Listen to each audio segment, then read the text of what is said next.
On my 11th day in Scotland, I drove from Edinburgh to Cragganmore Distillery, which is about a 3.5 hour drive, and along the way I passed Drummond Castle in Ballindock, which is about 10 minutes from the distillery.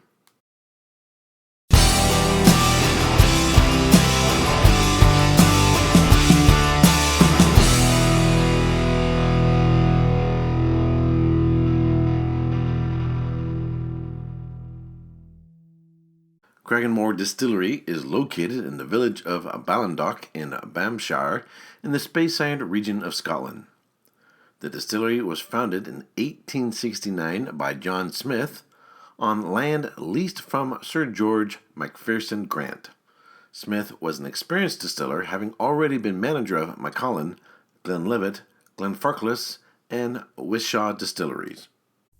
John Smith chose the riverside site at Ballindock for a number of reasons: spring water from the Craggan burn for making whiskey, spey water for cooling in the distillery, and its close proximity to the Strathspey Railway, which would enable him to ship casks and coal up from the lowlands, as well as ship his new-make spirit to the blending houses.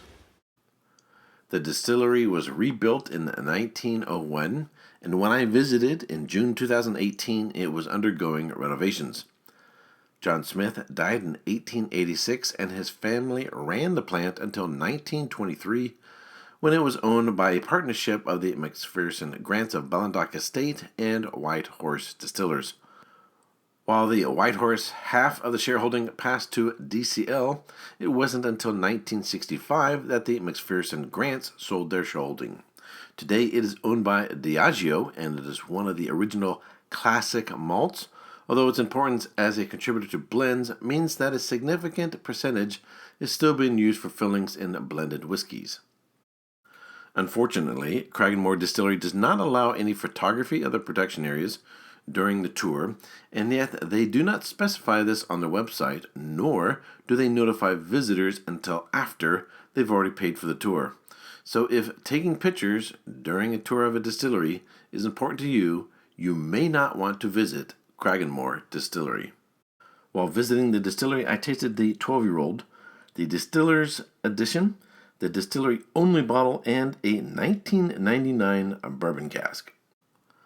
The Cragganmore 12-year-old single malt Scotch is aged in second fill bourbon casks and is bottled at 40% alcohol by volume. Alrighty, so as you saw there, I was able to taste a number of Cragganmore whiskeys after doing a tour. Unfortunately, they don't allow, as I said in my notes, they don't allow visitors to take photos and videos of the production areas during the tour.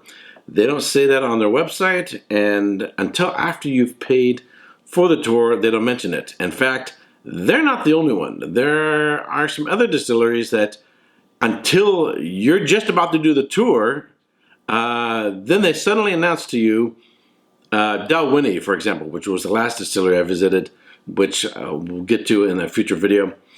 All of a sudden they mention that you can't do photography and video.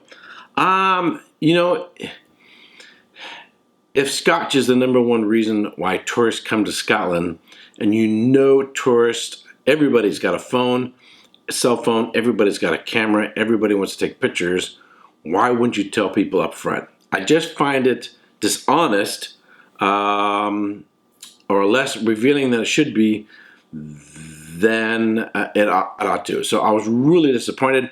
Also, as I mentioned in the notes, the facility was under reconstruction, so the place looked a little bit worn down.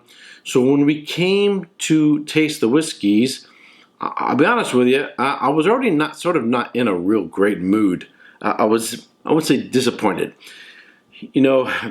Some distillery tours are going to be better than others.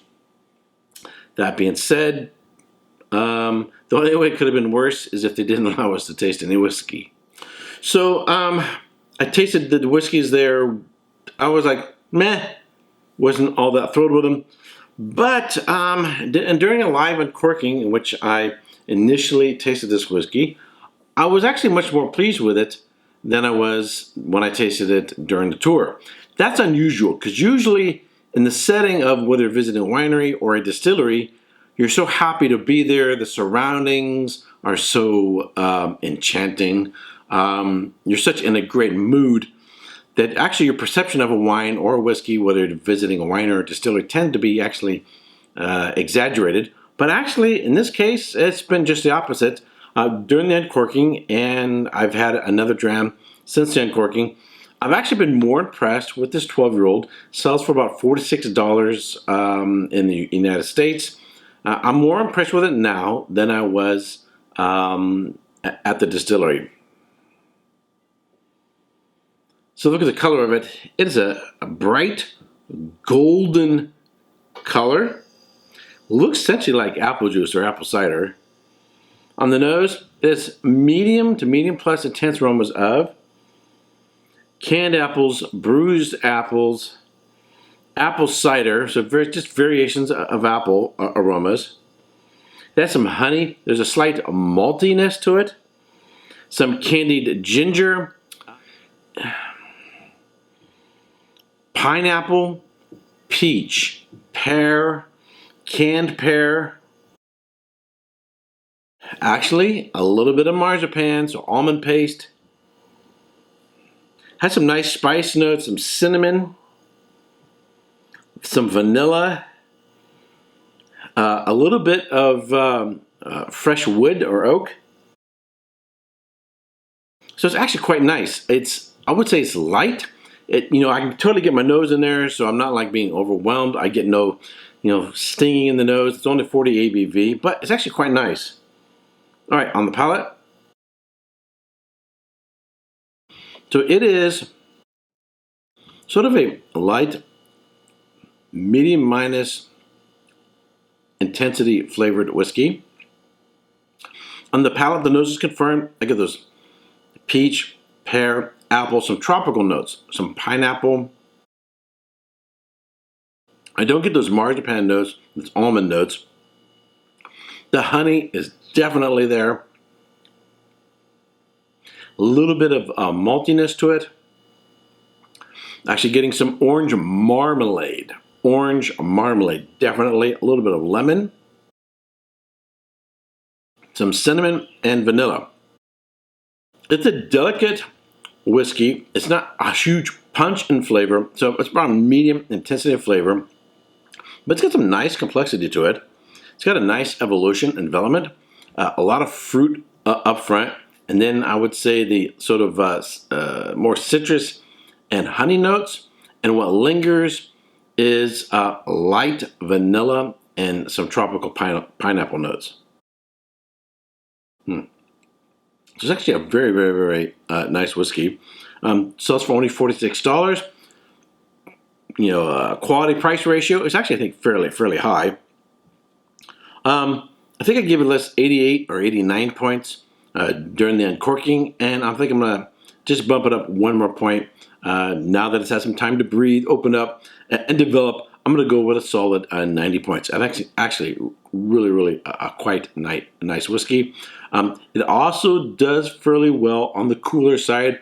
If you want to put a glass in the freezer or even add a little ice to it, it's quite nice. All right, that's it for this wine study. I hope you're enjoying my tour through Scotland, and we've got a bunch more to go, and the best is yet to come. So I hope you keep watching. All right, if you've subscribed to this channel, I want to thank you very much. If you haven't yet subscribed, but you like watching my videos, I would greatly appreciate it if you subscribe. And you're going to want to ring the bell so you'll be alerted when I post a new video or when I go live. All right, until next time, cheers.